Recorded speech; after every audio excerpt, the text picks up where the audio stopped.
በጣም አጠር ባለ መልኩ ከዚህ ክፍል ስለ ፊላዴልፊያ ቤተክርስቲያን የተጻፈውን ወይም እግዚአብሔር ያስቀመጠውን መልእክት አብረን እንመለከት ይሆናል። ወደዚህ መጽሐፍ ወደዚህ ክፍል ከመምጣት በፊት ትንሽ ወደ ኋላ ሊመልሳችሁና ፊላዴልፊያ ቤተክርስቲያን ከሰባቱ በእስያ ውስጥ ከሚገኙ አብያተ ክርስቲያናቶች አንዷ ነች። የሚገርመው ነገር ያችን ይሄንን ለሰባቱ አብያተ ክርስቲያናት ደብዳቤውን የጻፈው ሐዋርያው ዮሐንስ ነው። ዮሐንስ የሚገርማችሁ ነገር በጣም አስቸጋሪ ሁኔታ ውስጥ ሆኖ ነው እግዚአብሔር ለሰባቱ አብያተ ክርስቲያናት በመላእክት በኩል መልእክቱን የተናገረው። እግዚአብሔር አብ ለወልድ ወልድ ደግሞ ለመላእኩ ዮሐንስ እስካለበት አምጥቶ መልእክት ሲናገር ታገኙታላችሁ። እጅግ በጣም የሚያስደንቀውና የሚያስገርመው ምንድነው ካላችሁ ዮሐንስ ይሄንን መልእክት በሚጽፍበት ሰዓት የሚገርማችሁ ነገር ጊዜው እጅግ በጣም አስቸጋሪና ከባድ የሆነ ጊዜ ነው። ዮሐንስ ይሄንን መልእክት ሲጽፍ የሆነ የተዝናና አይደለም። የጥሞና ጊዜ ወስዶ ጥሩ ቦታ ላይ የተቀመጠ አይደለም። ዮሐንስ ይሄንን መልእክት ሲጽፍ በጣም እንደ ሰውኛ ካወራን ዳንጀር በሆነ ሁኔታ ውስጥ ሆኖ ግን መልእክቱን ሳያዛንፍ ነው የተናገረው። በደም ስሙኝ። ዮሐንስ የሚገርማችሁ ነገር ተሰዶ ወደ ፈጥሞ ደሴት ከተወሰዱ ሰዎች አንዱ ነው። ዮሐንስ ይሄንን መጽሐፍ የጻፈው በንጉሱ በአንድ ዶሚቲያን የሚባል በሮም አገዛዝ ውስጥ የሮም ኢምፔረር ሆኖ ሲገዛ የነበረ ንጉስ በነበረበት ዘመን ነው። በሮም ውስጥ አስቸጋሪ ሆኖ ከሚታወቁ ነገስታቶች አንዱ ማን ነው ካላችሁ የመጀመሪያው ኔሮ ተብሎ ይጠራል። ኔሮ የሚባለው ይህ የሮም ንጉስ በጣም አደገኛና ጨካኝ የሆነ ሰው ነው። በሱ ዘመን የመጀመሪያው ጴጥሮስ ተሰውቷል። ሁለተኛ ሐዋርያው ጳውሎስ ተሰውቷል። ሌሎችም በጣም ክርስቲያን የሆኑ ክርስቶስን የሚወዱ የክርስቶስ ተከታዮች በአንበሳ ሁሉ ተበልተዋል። ሰውየው እጅግ በጣም አስቸጋሪ የሆነ ንጉስ ነው ኔሮ። ያ ንጉስ የሚገርማችሁ ነገር ለመጀመሪያ ጊዜ ያ ንጉስ የገዛው ከ64 ዓመተ ምህረት እስከ 68 ዓመተ ምህረት ባለው ውስጥ የገዛ ንጉስ ቢሆንም ንጉሱ የሚገርማችሁ ነገር ክርስቲያኖቹ ላይ ኃይለኛ ስደትን ያመጣ ክርስቲያኖቹን ሲያሳድድ የነበረ በማሳደድ የሚታወቅ ንጉስ ነው። ለምንድነው ያሳደደው? የማሳደዱ መንስኤው ምንድነው ሲባል መንስኤው አንድ ነው። ስሙኝ በደንብ። መንስኤው አንድ እዛው ንጉሱ የገዛ ባለበት ኔሮ የገዛ ባለበት ከተማ ውስጥ በ64 ዓመተ ምህረት አንድ ነገር ተከሰተ። ከተማው በእሳት ተቃጠለ፣ ነደደ። በእሳት ቃጠሎ አለቀ። ያኔ ህዝቡ በንጉሱ ላይ ማጉረምረም ጀመሩ። ምን ብለው? ይሄ የሱ እጅ ነው፣ እሱ ነው አውቆ እንደዚህ ያደረገው የሚል ማጉረምረም ሲጀምሩ ንጉሱ ግን አይደለም አለ። እና ሲባል እኔ አይደለም አለ። ታርጌቱ ክርስቲያኖቹን መምታት ስለነበረ እና እነማናቸው ታቃቸዋለህ ማለት ነው ሲባል ነበር። እኔ አይደለም እኔ ሰው ልስጣቸዋልና ክርስቲያኖቹን አሳልፎ ሰጠ። ለምን ሲባል ክርስትና እንዲስፋፋ ስላልፈለገ፣ ክርስትና እንዲበዛ ስላልፈለገ፣ ክርስትና በምድር ላይ እንዲታይ ስላልፈለገ ክርስቲያኖችን አሳልፈው ለህዝቡ ሰጠ። ያኔ ህዝቡ በሮማ አገዛዝ ስር ያለው ህዝብ በሙሉ ክርስቲያኖቹን ማሳደድ ጀመሩ። ከዛ በኋላ ልክ እሱ ካለፈ በኋላ ከ81 እስከ 96 ዓመተ ምህረት ውስጥ አንድ ዶሚቲያን የሚባል ንጉስ ጨካኝ ንጉስ ተነሳ።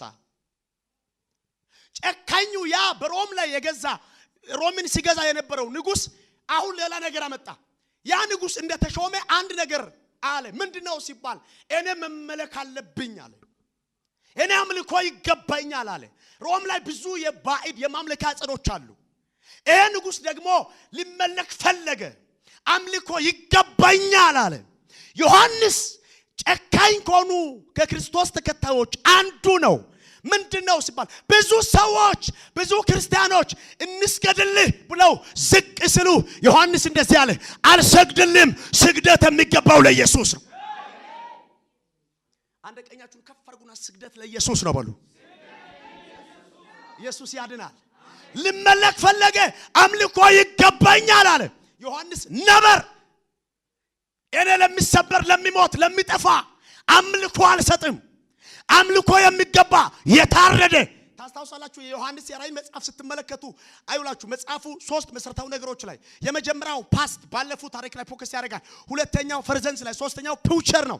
ዮሐንስ የሚገርማችሁ ከምዕራፍ 1 ጀምሮ ስትመለከቱ ስለ ኢየሱስ በደንብ ግልጥልጥ ነው የሚያስቀምጠው። ዮሐንስ እንደዚህ አለ፣ ስግደት የሚገባው አምልኮ የሚገባው ውዳሴ የሚገባው የታረደ በግ ኢየሱስ።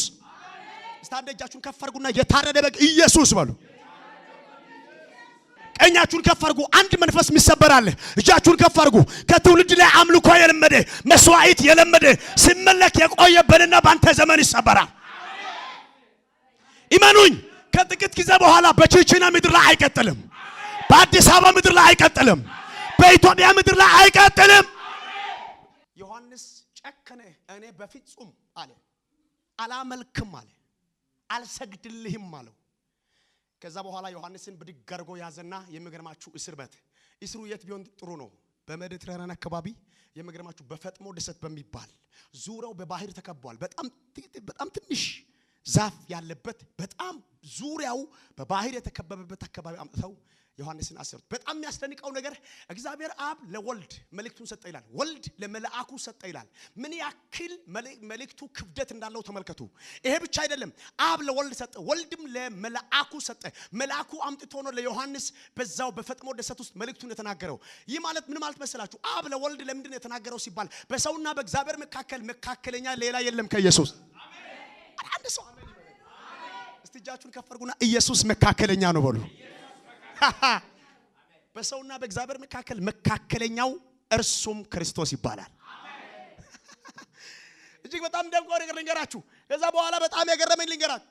በጣም የሚያስደንቀው ነገር አብ ለወልድ ነው የነገረው፣ ወልድ ደግሞ ለመልአኩ ሰጠ ለዮሐንስ እንዲያደርስ። በጣም የሚያስደንቀው ነገር መልአኩ ለዮሐንስ ወደ ፈጥሞ ደሴት መልእክቱን ለሰባቱ አብያተ ክርስቲያናት በኢሲያ ውስጥ ለሚገኙ ለሰባቱ አብያተ ክርስቲያናት መልአኩ መልእክቱን ይዞ ሲመጣ ዮሐንስ የሚገርመው ነገር በፈጥሞ ደሴት ዙሪያው ባህር ከሆነ አስቡ ምን ያክል ቅዝቃዜ እንዳለ። ዮሐንስ ታስሯል። ዮሐንስ እስረኛ ነው። ነገር ግን መጽሐፉን ስትመለከቱ ዮሐንስ እየተጨነቀ ነበረ፣ ሚጥ ይዞት ነበረ፣ መሄጃ አጥቶ ነበረ፣ ወይኔ እያለቀሰ ነበረ፣ እየቆዘመ ነበረ አይልም። ምን ይላል? መልአኩ ሲመጣ ዮሐንስ በመንፈስ ነበር። ዋው ኮኔክት አድርጓል። ሌላ አልሰማም፣ ብርዱን አልሰማም፣ በዙሪያ ያለውን ችግር አልሰማም፣ እጄ ላይ ያለውን ሰንሰለት አላይም። እና ሲባል ኢየሱስን አሜን እንድልመርቃችሁ ቀኛችሁን ስጡኝ። በየትኛውም አይነት ሲቹዌሽን ውስጥ ኢየሱስን ማየት ይሁንልን። አሜን። አጠገባችሁ ያለውን ሰው በየትኛውም አይነት ሁኔታ ውስጥ በሉ ኢየሱስን ማየት እንድትችል በሉ።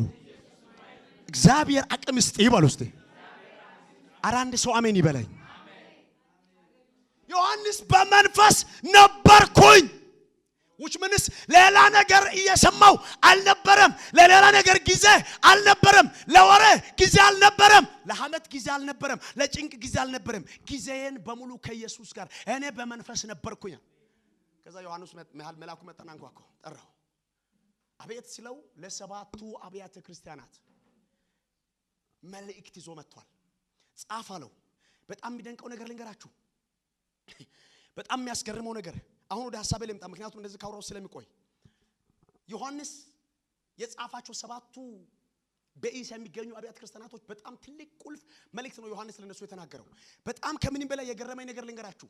ስድስቱን ሌላ ጊዜ እናንተ በራሳችሁ ጊዜ አንብቡ።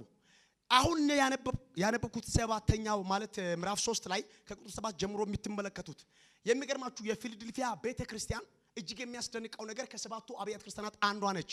አንዷ ትሁን እንጂ እግዚአብሔር ከሌሎች በተለየ መልኩ ቃል ኪዳን ሲገባ ታገኛላችሁ።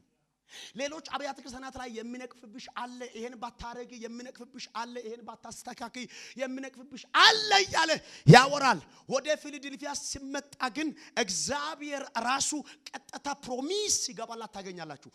ፊላዴልፊያ ቤተክርስቲያን ምንድነው? በምንድነው የተለየችው? በደም ስሙት። በትላልቅ ግንቦች የታጠረች በአስተማማኝ ግንቦች የታጠረች ከተማ ነች። ከተማ ውስጥ የሚኖሩ ሰዎች በንግድ ይተዳደራሉ። አንድ ምክንያቱም የምድር አቀማመጥ የመሬት አቀማመጥ ይሄ ጂኦግራፊካሊ አቀማመጧ የሚገርማችሁ ነገር በተለይ የእሳተ ገሞራ አመድ ስለነበረ ከተማዋ ላይ ብዙ ጊዜ የሚታወቀው የብዙ ሰው መተዳደሪያ ሆኖ የሚታወቀው ወይን ነው። ወይንን ታፈራ ነበር።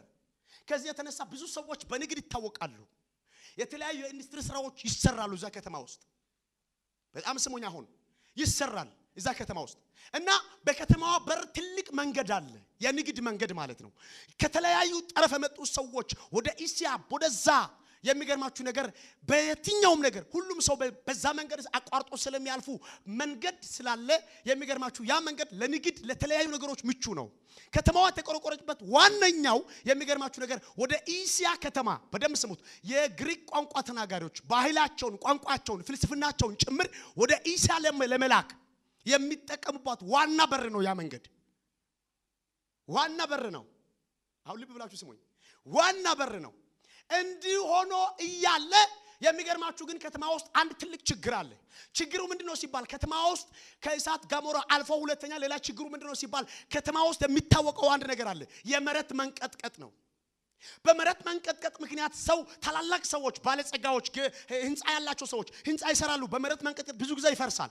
ከዚህ የተነሳ አብዛኛው ሰው ከዛ ከተማ ወደ ሌላ ከተማ ሽፍት ያደርጋል እንዴት ለምን ሀፍተ ብዙ ጊዜ እየወደመ ለምን ይቀመጣሉ በሚል ከዛ ከተማ ይወጣል መጽሐፉን ስትመለከቱ ኃይልህ ምንም ጥቂት ቢሆን ምን ቃል ታገኛላችሁ አሁን ስሙኝ ከዛ ከተማ ባለጸጎች ይወጣሉ አብዛኞቹ ይወጣሉ ከተማ ውስጥ የሚኖሩ ሰዎች በጣም ጥቂት የሆኑ መጡ ከዚህ የተነሳ ፊላዴልፊያ ቤተክርስቲያን በጣም ጥቂት ሰው አላት እንድትቀጥል የሚያደፋፍራት ሀፍት የላትም እንድትቀጥል የሚያደፋፍራት ህዝብ የላትም እንድትቀጥል የሚያደፋፍራት ምንም ነገር የላትም ጥቂት ሰው አለ እዛ ከተማ ውስጥ ነገር ግን መጽሐፉን ስትመለከቱ እንደዚህ ነው የሚለው ገና እግዚአብሔር ነቀፈታውን ስላሳለፈችው ህይወት ሳያወራ ቀጥታ እንድብለ ጻፍ ይላል መልአኩ ምን ልበል ሲባል በጣም የሚያስገርመው ነገር የዳዊት መክፈቻ ያለው ብሎ ይጀምራል አሁን በደም ስሙት ይሄ ልጁ ኢየሱስ ክርስቶስ በዳዊት ኦቶሪቲ አሁን ስሙት ባለፈው ሳምንት ስለ ዳዊት ነገድ ስለ ዳዊት ዘር ተናግሬያለሁ የዳዊት መክፈቻ የሚለው በተለይ ለእስራኤል በደንብ ይገባል ይህ ኦቶሪቲ ነው ስልጣን ነው ዳዊት ንጉስ በነበረበት ጊዜ እሱ ከዘጋ የሚከፍተው የለም እሱ ከከፈተ የሚዘጋው የለም ንጉስ አንደ ከዘጋ ዘጋ ነው ዳግም አይከፈትም ከከፈተ ማንንም አይዘጋው አንደ ተከፍቷል እግዚአብሔር ለኢየሱስ ለወይም ለወንድ ወልድ ደግሞ ለመላኩ ለዮሐንስ መጥቶ ስትጽፍ እንድብለ ጻፍ ይላል ምን ልበላት ሲባል ቢዘጋ የሚከፍት የሌለው ቢከፍትስ የሚዘጋ የሌለው እንደ ይላል ምን ይላል ሲባል በፊት የተከፈተ በር ሰጠች ሰዎች ለንግድ ይጠቀሙባታል ሰዎች ቋንቋቸውን ለማስፋፋት ሰዎች ፍልስፍናቸውን ለማስፋፋት ባህላቸውን ለማስተዋወቅ ይጠቀሙባታል ያንን በር ለፊላዴልፊያ ግን የወንጌል በር ይመነኝ አትጠራጠር ከዚህ ቀን ጀምሮ እንደዚህ ነው የሚሆነው በህርክበት ሁሉ የኢየሱስ ወንጌል ባንቺ ይታወቃል የወንጌል ባንተ ይታወቃል ቀኛችሁን ከፈርጉና የወንጌል በር ተከፈተልኝ በልልኝ ድገምና የወንጌል በር ተከፈተልኝ በልልኝ አረ አንድ ሰው አሜን ይበለኝ አሁን ብዙ ጊዜ የንግድ በር ሲባል አሜን ብለን ለምደናል የሆነ የውጭ በር ሲባል አሜን ብለን ለምደናል እኔ እኮ አንዳንድ ሰው ይገርመኛል እኮ የውጭ በር አሜን ለምን እንደሆነ ግን የሚሄዱን አያውቅም ማለት እሺ ውጭ ሄዳለሁ ግን ለምን የምለው ነገር ነው መጠየቅ ያለብን እሺ የውጭ በር እሺ አሜን ኦኬ ባይ ዋት ፐርፐስ እኔ እኮ ይሰርስ ጌታ ነው በቃ ውጭ ሲባል የሆነ የተገጠመብን ነገር አለ አራ እግዚአብሔር ያፍርሰው አሜን ቆይ ስማ መከፈቱ አይደለም የተከፈተልህ በር ፐርፐዝ አለው ህይወትን ማያመጣ ከሆነ ይቅርብ ወንበር መስመሩ ይቅርብ እኔ አሁን ለፊላዴልፊያ እግዚአብሔር የተከፈተ በር ሲባል ብዙዎች ቋንቋቸው ለማሳደግ ብዙዎች ፍልስፍናቸው ለማስተዋወቅ ብዙዎች ካልቸራቸው ለማስተዋወቅ ነው በተለይ ደግሞ ግሪክ ካልቸሯን ቋንቋዋን ፍልስፍናዋን የተለያየ ወዘተ ነገሮች ለማስተዋወቅ ነው እግዚአብሔር ግን ለፊላዴልፊያ ቤተክርስቲያን የተከፈተ በር ስለነበረው ማንንም አይከለክልሽም የወንጌል በር አሜን ስሙኝ የመጀመሪያው የወንጌል በር ነው ሁለተኛው ከሰባቱ በእስያ ውስጥ ከሚገኙ ከሰባቱ አብያተ ክርስቲያናቶች ስትመለከቱ ሁለተኛው የሚገርማችሁ ለብዙዎች ይሄን ምንቅፍባችሁ እኔ ምንቅፍባችሁ አለ ባታስወግዱ ይሄን ይወስድብሃል እያለ ያወራል። እሱ ጋር ግን ሲመጣ ነበር አልወስድብም እና የተከፈተ በር ነው ያለው። ሁለተኛው የመንግስተ ሰማያት በር። አሜን። አሁን ብዙዎቻችን የመንግስተ ሰማያት በር ተከፍቶልናል ሲባል በቃ የሆነ ብዙም ሰንስ አናረገው። የሆነ ትልቅ የቢዝነስ ሲባል የውስጥ አይናችን ሁሉ ይበራል። እኔ የሚገርመኝ ብዙ ጊዜ መጽሐፍ ቅዱስ ስለ ኢየሱስ ማውራት ሲፈልግ ዳዊትን ነው የሚጠቅሰው። ምክንያቱም ከዳዊት ዘር ስለተባለ ታስታውሳላችሁ። ዳዊት የት ነበር ሲገዛ የነበረው? በኢየሩሳሌም። ስሙኝ አንዴ፣ ዳዊት በኢየሩሳሌም ነው ሲገዛ የነበረው። ዳዊት ከመግዛቱ በፊት ዳዊት ነው ከተማዋን ኢየሩሳሌም ብሎ የሰየማት። ከዳዊት በፊት ያቺ ከተማ የማን ነበረች? የማን መሰላችሁ? ከሰባቱ ነዛ ነገስታት የሚባሉ አሞራውያን፣ ኢያቡሳውያን ምናምን የሚባሉ ስሙት፣ የኢያቡሳውያን ከተማ ነች ያቺ ከተማ። ዳዊት ኢየሩሳሌም ብሎ የሰየማት ከተማ ከኔ ጋር ናችሁ? የኢያቡሳውያን ከተማ ነች። ከነሱ በፊት የማን ነበር? የመልከጼዴቅ ነው። ሳሌም በሚል የሳሌም ንጉስ ወይም ደግሞ የሰላም ንጉስ ተብሎ የሚታወቀው የጽድቅ ንጉስ የተባለው የሰላም ንጉስ የተባለው መልከጼዴቅ ሲገዛት የነበራት ከተማ ያቺ ከተማ ነች። በመልከጼዴቅ ጊዜ ሳሌም የአይሁዶች ቋንቋ ነው። ሰላም ማለት ነው ፍቺው፣ ወይም ሻሎም እንደማለት ነው። ስሙት፣ የሚገርማችሁ ነገር በመልከጼዴቅ ጊዜ ከተማዋን ሲያስተዳድራት የነበረው ማን ነው? መልከጼዴቅ ነው። መልከጼዴቅ ነበር ያችን ከተማ ሲገዛት የነበረው። በሱ ጊዜ ሳሌም በሚባል ነው የምትታወቀው። ዳዊት ከኋላ ግን ከኢያቡሳውያን የእስራኤል ልጆች ወደዛ ከነዓን ገብተው ከወረሱ በኋላ ዳዊት ሲነግስ ከፊት ኢየሩ የሚለውን ጨመረና ኢየሩሳሌም ብሎ ነው የሰየማት። ምን ሊላችሁ ፈልጌ መሰል አንድ ምስጢር ልነግራችሁ ነው። ኢየሩሳሌም በዳዊት ዘመን ነው። በመልከጼዴቅ ዘመን ሳሌም በመባል ትታወቃለች። መልከጼዴቅ ማን ነው ሲባል መጽሐፍ ቅዱስ አባቱን ደብቋል፣ እናቱን ደብቋል፣ ቤተሰቦቹን ደብቋል። ለምን ሲባል መልከጼዴቅ ሊመጣ ላለው የኢየሱስ ጥላ ስለነበረ። ኦኬ፣ በሰው አምሳል የተገለጠው ኢየሱስ ነበር። አራን ሰው ኢየሱስ ነው ይበለኝ እስኪ ድገሙና ኢየሱስ ነው በሉኛ። ኢየሱስ አሁን የዛነ የራሱን የገዛ አካል ከድንግል ከኋላ ከድንግል የለበሰው አይደለ? ነገር ግን መጀመሪያ ኢየሱስ ክርስቶስ ስጋ ከመልበሱ በፊት በስጋ ለባሽ ነው። በመልከጼዴቅ ምሳሌ አምሳል ተገልጦ ያችን ከተማ ሲገዛት የነበረው። ምን ልላችሁ ፈልጌ መሰለ? በጣም የሚያስደንቅ ነገር ልንገራችሁ። ኢየሱስ ክርስቶስ በዲቪኒቲ ወይም ደግሞ በመለኮትነቱ የዳዊት አባት ነው ማለት በደም ስማ አምላክ ነው። የዳዊት አምላክ ነው። በስጋው የዳዊት ልጅ ነው። አራንደ ሰው አሜን ይበል። ጌታ እንደምላችሁ ለዚህ እኮ ነው ዳዊት አምላኬን አምላኬ ጌታዬን ብሎ ነው የተናገረው። በመለኮቱ ኢየሱስ የዳዊት አምላክ ሆኖ በስጋው ደግሞ ለዳዊት ልጁ ነው። አሁን ስማ፣ ዳዊት የሚያስገርመው ነገር ወይኔ ዳዊት የሚያስገርመው ነገር በደም ስሙት። በንግስናው አይቀልድም። ንጉስ በባህሪው አንዴ ነው የሚናገረው እንጂ ደጋግሞ አይናገርም። የንጉስ ቃል መሬት ላይ አይወርድም። አሁን እኔ ብናገርና የሆነ ንጉስ አንድ ቃል ቢያወጣ እና አሁን ከነገ ጀምሮ 5 ሰዓት ቤት ግቡ የሆነ አስቸኳይ ጊዜ አዋጅ አለ ቢል ሰው ወዲህ ይወጣል። ይሄማ ይብድ ነው ይላል። የሆነ ንጉስ አስቸኳይ ጌታ ምስክሬ 5 ሰዓት ሆኖ 1 ሰዓት አንተ ወደ ቤት ትገባል። ላትወጣም ትችላለህ ከቤት ማለት ነው። ለምን ሲባል ንጉስ ተናግሯል።